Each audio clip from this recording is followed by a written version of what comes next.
F1ಲಿಂದ F12 ತನ್ನ function keys ಅನ್ನೋದನ್ನು ಪರಿಚಯ ಮಾಡಿಕೊಡುತ್ತೇನೆ. F1 is used for help. Okay, ಇದನ್ನ ಹೆಲ್ಪ್ ಕೀ ಅಂತಾನು ಹೇಳ್ಬೋದು. ಓಕೆ, ಹೆಲ್ಪ್ ಅಂದರೆ ಇವಾಗ ನಾವು ಯಾವುದೇ ಒಂದು ಸಾಫ್ಟ್ವೇರ್ನ ಆಗಲಿ, MS word, example AutoCAD, Photoshop, ಅದರಲ್ಲಿ ನಮಗೆ ಹೇಗೆ ನಾವು ಯೂಸ್ ಮಾಡಬೇಕು ಅನ್ನೋದನ್ನು ತಿಳಿಸಿಕೊಡುತ್ತೆ F1. ಎಕ್ಸಾಂಪಲ್, ನೀವು ಒಂದು MS ವರ್ಡಲ್ಲಿ ಟೈಪ್ ಮಾಡಬೇಕು ಅಥವಾ ಅದರಲ್ಲಿ ಪಿಕ್ಚರ್ ಹಾಕಬೇಕು, ಅದು ನಿಮಗೆ ಗೊತ್ತಿಲ್ಲ ಅಂದರೆ ನೀವೇನು ಮಾಡ್ಬೋದು, use the F1. Okay, first MS ವರ್ಡನ್ನ ಓಪನ್ ಮಾಡ್ತಾ ಇದ್ದೀನಿ. ಓಕೆ, ಇದರಲ್ಲಿ ನಾವು ಕೀನ F1 ಕೀನ ಪ್ರೆಸ್ ಮಾಡೋಣ. ಓಕೆ, F1 ಕೀ 2016ನ ಓಪನ್ ಮಾಡ್ತಾ ಇದ್ದೀನಿ. ಓಕೆ, ಅದರಲ್ಲಿ ನಿಮಗೆ ಹೆಲ್ಪ್ ಬೇಕು, ಯಾವುದೇ ಒಂದು ಇನ್ಸರ್ಟ್ನ. ಓಕೆ, ಸಪೋಸ್ ಪೇಜಲ್ಲಿ ಇಮೇಜ್ನ ಇನ್ಸರ್ಟ್ ಮಾಡಬೇಕು ಅನ್ಕೊಂಡಿರ. ಓಕೆ, ಅದನ್ನು ನೀವು ಎಲ್ಲಿ ಪ್ರೆಸ್ ಮಾಡ್ತೀರಿ, ಹೇಗೆ ಗೊತ್ತಾಗಬೇಕು ಅಂತ ಹೇಳಿದರೆ, go to the F1. Okay, F1 ಕೀನ ಪ್ರೆಸ್ ಮಾಡಿದರೆ ಇಲ್ಲಿ ನಿಮಗೆ ನಂಬರ್ ಆಫ್ ಆಪ್ಷನ್ಸ್ ಅನ್ನೋದು ಗೊತ್ತಾಗುತ್ತೆ. ಓಕೆ, ಇದರಲ್ಲಿ ನೀವು ಯಾವುದೇ ಆಪ್ಷನ್ಸನ್ನು ಯೂಸ್ ಮಾಡ್ಬೋದು. ಓಕೆ, ಯೂಸ್ ಆಫ್ ದ ಹೆಲ್ಪ್ಲಿಂದ. ಇವಾಗ ಉದಾಹರಣೆಗೆ ಒಂದು ಟೇಬಲ್ ಹಾಕಬೇಕು ಅಂದ್ಕೊಳ್ಳೋಣ. ಅದರಲ್ಲಿ ಟೇಬಲ್ ಹೇಗೆ ಹಾಕ್ಬೇಕು ಅನ್ನೋದು ಗೊತ್ತಿಲ್ಲ ಅಂದರೆ ಇಲ್ಲಿ ನಮ್ಗೆ ಏನಂದರೆ ಹೆಲ್ಪ್ಲಿಂದ ನಾವು ಯೂಸ್ ಅನ್ನೋದನ್ನು ಮಾಡಬಹುದು. ಎಕ್ಸಾಂಪಲ್, ಪಿಕ್ಚರ್ ಆಗಲಿ, ಪೇಜ್ ಬಾರ್ಡರ್ ಆಗಲಿ, ಟೆಕ್ಸ್ಟ್ ಆಗಲಿ, ಇವೆಲ್ಲನೂ ನಾವು ಯೂಸ್ ಆಫ್ ದ F1ಲಿಂದ ಮಾಡ್ಬೋದು. ಇನ್ನು ಅದೇ ರೀತಿಯಾಗಿ ಫೋಟೋಶಾಪ್ ಆಗಲಿ, ಓಕೆ, ಹೇಗೆ ಎಡಿಟ್ ಮಾಡಬೇಕು F1ಲಿಂದ ನಾವು ಮಾಡ್ಬೋದು. ಓಕೆ, ಇವೆಲ್ಲ. ಓಕೆ, ಇವಾಗ ಫೋಟೋಶಾಪ್ ಓಪನ್ ಮಾಡಿ ನೋಡೋಣ ಅದು ಹೆಲ್ಪ್ ಬಗ್ಗೆ. ಓಕೆ, ಇವಾಗ ನಾನು ಒಂದು ಫೋಟೋಶಾಪ್ನ ಓಪನ್ ಮಾಡ್ತಾ ಇದ್ದೀನಿ. ಅದು ಹೇಗೆ ಎಡಿಟ್ ಮಾಡಬೇಕು, ಹೇಗೆ ಯೂಸ್ ಮಾಡಬೇಕು ಅನ್ನೋದನ್ನು ನಮ್ಗೆ ಪರಿಚಯ ಮಾಡಿಕೊಡ್ಬೇಕಂದ್ರೆ ಪ್ರೆಸ್ ಓಪನ್ ಮಾಡ್ತಾ ಇದ್ದೀನಿ ಫೋಟೋಶಾಪ್ನ. ಇವಾಗ ನೀವು ಪ್ರೆಸ್ ಮಾಡಿ F1 ಕೀನ ಪ್ರೆಸ್ ಮಾಡಿ. ಓಕೆ, ಅದು ಆಟೋಮೆಟಿಕ್ ನಮ್ಗೆ ಏನಾಗುತ್ತೆ ಅಂದರೆ F1 ಕೀನ ತೋರಿಸೋದು. ಓಕೆ, ನಮಗೆ ಹೆಲ್ಪಲ್ಲಿ ತೋರಿಸುತ್ತೆ. ಎಕ್ಸಾಂಪಲ್ ಇಲ್ಲಿ ನೋಡಿ, introduction, what is the new Photoshop, ಆಮೇಲೆ working with colours, okay, draw ಹೇಗೆ ಮಾಡಬೇಕು, ಆಮೇಲೆ ಎಡಿಟ್ ಹೇಗೆ ಮಾಡಬೇಕು, ಯೂಸಿಂಗ್ ಲೇಯರ್ಸ್, ಇವೆಲ್ಲನೂ ನಮ್ಗೆ ಏನಾಗುತ್ತೆ ಅಂದರೆ ಹೆಲ್ಪ್. F1 ಕೀನ ಪ್ರೆಸ್ ಮಾಡಿದರೆ how to use the Photoshop ಅನ್ನೋದನ್ನು ಯೂಸ್ ಆಗುತ್ತೆ. ಅದೇ ಥರ ನೀವು ಯಾವುದೇ ಒಂದು ಸಾಫ್ಟ್ವೇರ್ ಆಗಲಿ, ಓಕೆ, ಗೂಗಲ್ ಕ್ರೋಮ್ ಆಗಲಿ, ಓಕೆ, MS ಪವರ್ ಪಾಯಿಂಟ್ ಆಗಲಿ, ಎಕ್ಸೆಲ್ ಆಗಲಿ, ನಾವು ಯಾವುದೇನ F1 ಕೀನ ಬಳಸಿ ಅದರದ್ದು ಹೇಗೆ ಯೂಸ್ ಮಾಡಬೇಕು ಅನ್ನೋದನ್ನು ನಾವು F1 ಬಳಕೆನ ಯೂಸ್ ಮಾಡಬಹುದು. ಓಕೆ, ಇದು F1 ಕೀ ಬಗ್ಗೆ. ನೆಕ್ಸ್ಟ್ ತಗೊಳ್ಳೋಣ F2 ಕೀ. ಓಕೆ, ಇವಾಗ ನಾವು ಯೂಸ್ ಮಾಡ್ತಾ ಇರೋದು F1 ಅನ್ನೋದು ನಿಮಗೆ ಗೊತ್ತಾಯ್ತು ಅಂತ ತಿಳ್ಕೊತೀನಿ ನಾನು.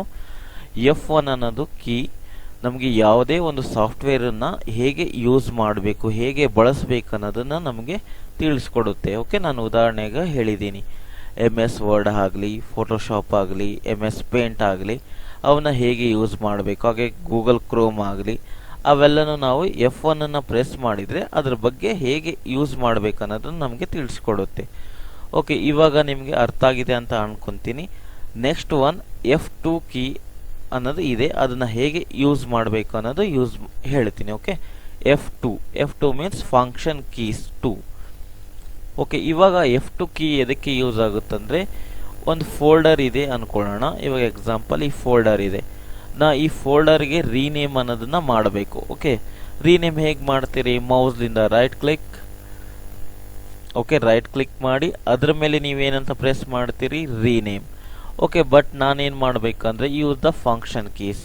ಓಕೆ, ಫಂಕ್ಷನ್ ಕೀಸ್ನ ಯೂಸ್ ಮಾಡಬೇಕಂದ್ರೆ ನೀವು ಜಸ್ಟ್ ಫೋಲ್ಡರ್ನ ಕ್ಲಿಕ್ ಮಾಡಿ, ಇಲ್ಲಿ ನಿಮ್ಮ ಕೀಬೋರ್ಡಲ್ಲಿ F2 ಅಂತ ಇದೆಯಲ್ಲ ಅದನ್ನು ಪ್ರೆಸ್ ಮಾಡಿ, ಆಟೋಮೆಟಿಕ್ ಅದು ಎಡಿಟ್ ಅನ್ನೋದು ತೋರಿಸುತ್ತೆ. ಓಕೆ, ನೀವು ಮೌಸ್ಲಿಂದನೂ ಮಾಡ್ಬೋದು, ರೈಟ್ ಕ್ಲಿಕ್, ಇಲ್ಲಿ ರೀನೇಮ್ ಅಂತ ಇರುತ್ತೆ, ರೀನೇಮ್, ಅಥವಾ ನೇಮನ್ನು ಚೇಂಜ್ ಮಾಡ್ಬೋದು. ಅಥವಾ ಇಲ್ಲ ನಾನು ಕೀಬೋರ್ಡಿಂದ ಚೇಂಜ್ ಮಾಡ್ತೀನಿ ಅಂತ ಹೇಳಿದರೆ just press the folder button and select the F2.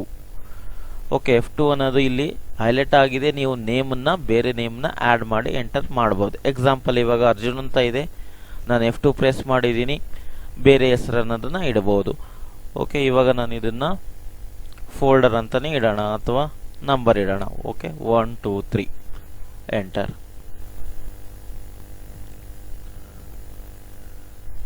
Okay, ಇವಾಗ ಫೋಲ್ಡರ್ ಅನ್ನೋದು ಸೆಲೆಕ್ಟ್ ಆಗಿದೆ, 1 2 3 ಅನ್ನೋದು ಕ್ರಿಯೇಟ್ ಆಗಿದೆ, ನೇಮ್ ಅನ್ನೋದು ಚೇಂಜ್ ಆಗಿದೆ. ಬೇರೆ ಕೀನ ಯೂಸ್ ಮಾಡಿ F2ನ ಬಳಕೆ ಮಾಡ್ಬೋದು. ಎಕ್ಸಾಂಪಲ್ ಇವಾಗ ಕಂಟ್ರೋಲ್ ಆಲ್ಟ್ F2 ಅಂತ ಇದೆ. ಎಕ್ಸಾಂಪಲ್ ನೀವು ಒಂದು MS ವರ್ಡ್ ಓಪನ್ ಮಾಡ್ತಾ ಇದ್ದೀರಾ ಅನ್ಕೊಳ್ಳೋಣ.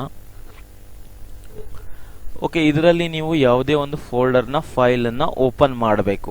ಓಪನ್ ಮಾಡಬೇಕಂದ್ರೆ ನೀವು ಏನು ಮಾಡ್ತೀರಾ, ಜಸ್ಟ್ ಫೈಲಲ್ಲಿ ಹೋಗಿ ಓಪನ್ ಅಂತ ಕೊಡ್ತೀರಾ.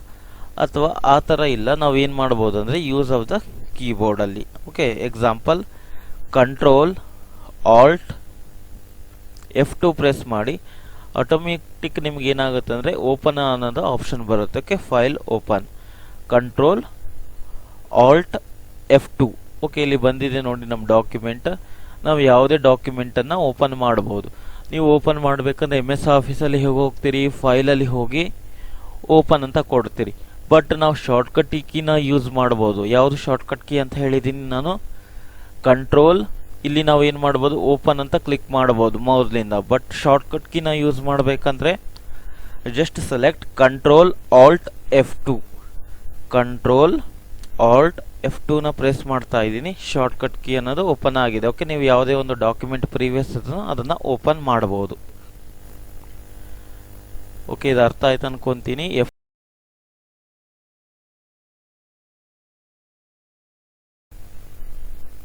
ಓಕೆ, ಇವಾಗ next key F3, function key F3ನ ಹೋಗೋಣ. Okay, F3 means searching key ಅಂತ ಇದೆ. Searching key F3. ಓಕೆ, ಇಲ್ಲಿ ನಾನು ಟೈಪ್ ಮಾಡ್ತೀನಿ. ಓಕೆ, ಪ್ರೀವಿಯಸ್ ಕೀ ಗೊತ್ತಿದೆ ಅನ್ಕೊಂತೀನಿ. ಇವಾಗ F3 ಕೀ ನೋಡೋಣ. F3. ಓಕೆ, ಇದನ್ನ ನಾವೇನಂತ ಹೇಳ್ಬೋದು ಅಂದರೆ ಸರ್ಚಿಂಗ್ ಕೀ ಅಂತಲೂ ಹೇಳ್ಬೋದು. Okay, searching key. Okay, searching key. Okay, ಇವಾಗ ಸರ್ಚಿಂಗ್ ಕೀ ಅಂತ ಹೇಳಿದ್ದೀನಿ. ಅದನ್ನು ಹೇಗೆ ಸರ್ಚ್ ಮಾಡ್ಬೋದು ಅಂದರೆ, ಸರ್ಚಿಂಗ್ ಕೀ ಮೇನ್ ಅನ್ನೋದು ನಿಮ್ದು ಯಾವುದೇ ಒಂದು ಕಂಪ್ಯೂಟರಲ್ಲಿ ನೀವು ಫೈಲ್ ಅಥವಾ ಫೋಲ್ಡರನ್ನು ಸರ್ಚ್ ಮಾಡ್ಬೋದು use of the function key F3ನ ಬಳಸಿ. ಓಕೆ, ಇವಾಗ ಉದಾಹರಣೆಗಾಗಿ ನಾನು ನನ್ನ ಕಂಪ್ಯೂಟರಲ್ಲಿ ಒಂದು ಫೈಲ್ ಇದೆ, ಅದನ್ನು ನಾನು ಸರ್ಚ್ ಮಾಡಬೇಕು. ಅದು ಎಲ್ಲಿದೆ ಅನ್ನೋದು ಗೊತ್ತಿಲ್ಲ. ಬಟ್ ಇವಾಗ ನಾನು ದಿಸ್ ಪೀಸಲ್ಲಿ ಹೋಗ್ತೀನಿ. ಸಪೋಸ್ ನನಗೆ ಈ ಡ್ರೈವಲ್ಲಿ ಒಂದು ಫೋಲ್ಡರ್ ಇದೆ, ಫೈಲ್ ಇದೆ, 456 ಅಂತ ಇದೆ. ಅದನ್ನು ಓಪನ್ ಮಾಡಿದರೆ ಎಲ್ಲಿದೆ ಅನ್ನೋದು ಗೊತ್ತಾಗ್ತಾ ಇಲ್ಲ, ಯಾವ ಫೋಲ್ಡರಲ್ಲಿ ಇದೆ ಅನ್ನೋದು ಗೊತ್ತಿಲ್ಲ.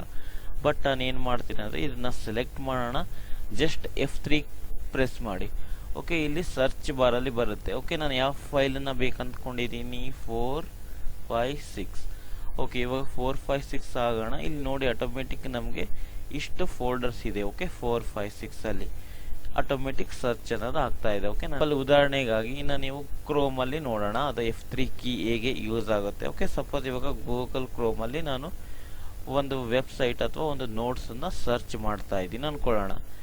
ಎಕ್ಸಾಂಪಲ್ ಇದರಲ್ಲಿ ನನಗೆ ಒಂದು ನೋಟ್ಸ್ ಅಥವಾ ಯಾವುದೋ ಒಂದು ವೆಬ್ಸೈಟನ್ನು ಓಪನ್ ಮಾಡಿದ್ದೀನಿ. ಓಕೆ, ಅದರಲ್ಲಿ ಪರ್ಟಿಕ್ಯುಲರ್ ವರ್ಡ್ ಅನ್ನೋದು ಬೇಕು. ಎಕ್ಸಾಂಪಲ್ ಇವಾಗ ನನಗೆ ಒಂದು ಸೆಟಪ್ ಅಥವಾ ಯಾವುದೇ ಒಂದು ವರ್ಡ್ ಅನ್ನೋದನ್ನ ನನಗೆ ಬೇಕು. ಎಕ್ಸಾಂಪಲ್ ಇಲ್ಲಿ ನಾನು ಏನು ಮಾಡ್ತಾ ಇದ್ದೀನಿ ಅಂದರೆ F3 ಅಂತ ಪ್ರೆಸ್ ಮಾಡ್ತೀನಿ, ಆಟೋಮೆಟಿಕ್ ನಮಗೆ ಒಂದು ಸರ್ಚ್ ಬಾರ್ ಅನ್ನೋದು ಓಪನ್ ಆಗುತ್ತೆ. ಎಕ್ಸಾಂಪಲ್ ಇವಾಗ ಒಂದು ವೆಬ್ಸೈಟ್ ಇದೆ ನೋಡಿ, ಅದರಲ್ಲಿ ಒಂದು ವರ್ಡ್ ನನಗೆ ಎಡಿಟ್ ಅನ್ನೋದು ವರ್ಡ್ ಬೇಕು. ಬಟ್ ಎಡಿಟ್ ಅನ್ನೋದು ವರ್ಡ್ ಈ ವೆಬ್ಸೈಟಲ್ಲಿ ಎಲ್ಲಿದೆ ನಾವು ಸರ್ಚ್ ಮಾಡಬೇಕಂದ್ರೆ ಜಸ್ಟ್ ಪ್ರೆಸ್ F3. ಓಕೆ, ಇಲ್ಲಿ ಸರ್ಚ್ ಬಾರ್ ಅಂತ ಬಂದಿದೆ. ನಮ್ಗೆ ಯಾವ ವರ್ಡ್ ಬೇಕು, ಎಡಿಟ್. ಓಕೆ, ಸಪೋಸ್ ಇಲ್ಲಿ ಎಡಿಟ್ ಅಂತ ಇದೆ, ಇದರಲ್ಲಿ ನಾವು ಈ ಥರ ಬಂದಿದೆ ನೋಡೋಕೆ. ಒಂದು ವೆಬ್ಸೈಟಲ್ಲಿ ಕಂಟೆಂಟಲ್ಲಿ ನಾವು ಯಾವುದೇ ಒಂದು ವರ್ಡನ್ನು ಸರ್ಚ್ ಅನ್ನೋದನ್ನು ಮಾಡಬಹುದು. ಎಕ್ಸಾಂಪಲ್ ಇವಾಗ ನಾವು ಒಂದು ವೆಬ್ಸೈಟಲ್ಲಿ ಹೋಗಿದ್ದೀನಿ, ಕಂಪ್ಯೂಟರ್ ನೋಟ್ಸನ್ನು ಓಪನ್ ಮಾಡಿದ್ದೀನಿ. ಅದರಲ್ಲಿ ಕೀಬೋರ್ಡ್ ಅಂತ ಒಂದು ವರ್ಡ್ ಇದೆ, ಆ ಕೀಬೋರ್ಡ್ ವರ್ಡ್ ಬೇಕು ಅಂದರೆ ನೀವು ಜಸ್ಟ್ ಕ್ಲಿಕ್ ಮಾಡಿ F3, ಆ ವರ್ಡನ್ನು ಸರ್ಚ್ ಅನ್ನೋದನ್ನ ಮಾಡಬಹುದು. ಓಕೆ, ಇದು ನಮಗೆ F3 ಫಂಕ್ಷನ್ ಕೀ. ಇನ್ನು ನಾವು F3ನ ಹೇಗೆ ಯೂಸ್ ಮಾಡಬಹುದು ಅಂದರೆ ಯೂಸ್ ದ MS ವರ್ಡಲ್ಲಿನೂ ನಾವು F3 ಕೀನ ಯೂಸ್ ಮಾಡಬಹುದು. ಅದು ಹೇಗೆ ಅಂತ ಹೇಳಿದರೆ, ಸ್ಮಾಲ್ ಲೆಟರ್ನ ನಾವೇನು ಮಾಡ್ಬೋದು ಅಂದರೆ ಕ್ಯಾಪಿಟಲ್ ಲೆಟರ್ಸಲ್ಲಿ ಕನ್ವರ್ಟ್ ಮಾಡಬಹುದು ಯೂಸ್ ಆಫ್ ದ ಶಿಫ್ಟ್ F3ನ ಬಳಸಿ. Okay, shift F3. ಇವಾಗ ಎಕ್ಸಾಂಪಲ್ MS ವರ್ಡಲ್ಲಿ ಏನು ಕೀಸ್, ಓಕೆ, ಏನು ಲೆಟರ್ಸ್ ಇದೆ, ಸ್ಮಾಲ್ ಆ್ಯಂಡ್ ಕ್ಯಾಪಿಟಲ್ ಲೆಟರ್ಸ್ ಇದೆ. ಓಕೆ, ಇವನ್ನ ನಾವು ಏನು ಮಾಡ್ಬೋದು ಅಂದರೆ ಕನ್ವರ್ಟ್ ಮಾಡಿದ್ರೆ ಅಂದರೆ ಶಿಫ್ಟ್ F3ನ ಪ್ರೆಸ್ ಮಾಡಿ ಆಟೋಮೆಟಿಕ್ ಏನಾಗುತ್ತೆ ಅಂದರೆ ಅವು ಲೆಟರ್ಸ್ ಕ್ಯಾಪಿಟಲಲ್ಲಿ ಕನ್ವರ್ಟ್ ಆಗುತ್ತೆ. ಓಕೆ, ನೋಡೋಣ. ಶಿಫ್ಟ್ F3 ಆಗಿದೆನಾ, ಇಲ್ಲಿ ನಾನು ಕ್ಲಿಕ್ ಮಾಡ್ತೀನಿ. ಸಪೋಸ್ ಶಿಫ್ಟ್ F3 ನಾನು ಯಾವ ಕರ್ಸರ್ನ ಕ್ಲಿಕ್ ಮಾಡ್ತೀನಿ ಅಲ್ಲಿ ನೋಡ್ರಿ, ಇವಾಗ ಸರ್ಚ್ ಅಲ್ಲಿ ಕ್ಲಿಕ್ ಮಾಡಿದ್ದೀನಿ ಕರ್ಸರ್ನ, ರೈಟ್, ಇಲ್ಲಿ ಕ್ಲಿಕ್ ಮಾಡಿದ್ದೀನಿ. ಶಿಫ್ಟ್ F3 ಚೇಂಜ್ ಆಗಿದೆನಾ. ಓಕೆ, ಇವಾಗ ನಾನು ಎಲ್ಲನೂ ಸೆಲೆಕ್ಟ್ ಮಾಡ್ತೀನಿ, ನೋಡೋಣ. Shift F3. Okay, shift F3 ಅಂತ ಪ್ರೆಸ್ ಮಾಡಿ ಆಟೋಮೆಟಿಕ್ ಏನಾಗುತ್ತದೆ, ಎಲ್ಲ ಲೆಟರ್ಸ್ ಸ್ಮಾಲ್ ಇದ್ದದ್ದು ಕ್ಯಾಪಿಟಲ್ ಆಗುತ್ತೆ. ಓಕೆ, ಬಂದಿದೆನಾ ಕಂಪ್ಲೀಟ್ ಶಿಫ್ಟ್. ಓಕೆ, ಸಪೋಸ್ ಇಲ್ಲಿ ಕ್ಲಿಕ್ ಮಾಡ್ತೀನಿ ಮತ್ತೆ ನಾನು shift F3. Okay, shift F3 overview. Search ಇಲ್ಲಿ ಕ್ಲಿಕ್ ಮಾಡೋಣ, ಶಿಫ್ಟ್ F3 ಚೇಂಜ್ ಆಗಿದೆ ಅಲ್ಲ. ಸಪೋಸ್ ನೆಕ್ಸ್ಟ್ ಒನ್ ಇಲ್ಲಿ ನನಗೆ ಅಬೌಟ್ ಅಂತ ಒಂದಿದೆ ವರ್ಡ್. ಓಕೆ, ಇದನ್ನ ಶಿಫ್ಟ್ F3 ನೋಡೋಣ, ಶಿಫ್ಟ್ F3. ಓಕೆ, ಇವಾಗ ಇದು ಕ್ಯಾಪಿಟಲ್ ಅಲ್ಲಿ ಕನ್ವರ್ಟ್ ಆಗಿದೆ. ರೈಟ್, ಇದನ್ನ ನಾವು ಶಿಫ್ಟ್ F3 ಫಂಕ್ಷನ್ ಕೀಸ್ ನ ಯೂಸ್ ಮಾಡಬಹುದು. ಇನ್ನು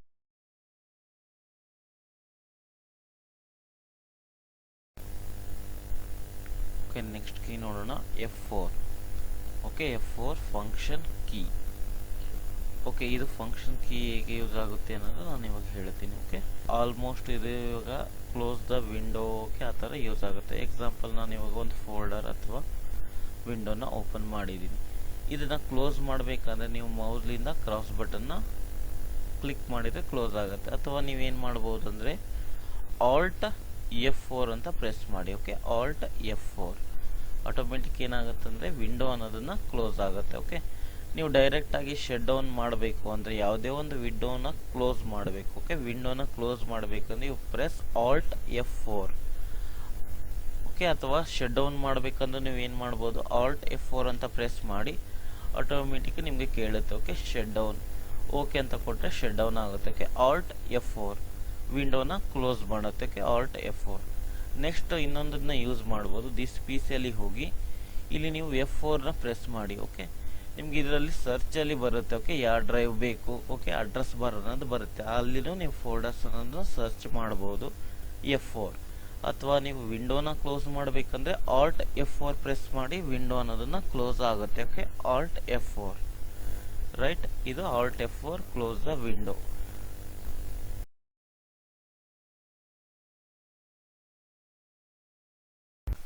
Okay, next function key is F5. Okay, F5 is a refresh the computer or refresh the browser. ಅಂದರೆ ನೀವು ಯಾವುದೇ ಒಂದು ಕ್ರೋಮ್ ಓಪನ್ ಮಾಡಿದಾಗ, ಗೂಗಲ್ ಕ್ರೋಮ್ ಓಪನ್ ಮಾಡಿದಾಗ ಪೇಜನ್ನ ರೀಲೋಡ್ ಮಾಡಬೇಕು. ಎಕ್ಸಾಂಪಲ್, ಇವಾಗ ನಾನೊಂದು ಕ್ರೋಮ್ ಓಪನ್ ಮಾಡ್ತಾ ಇದ್ದೀನಿ.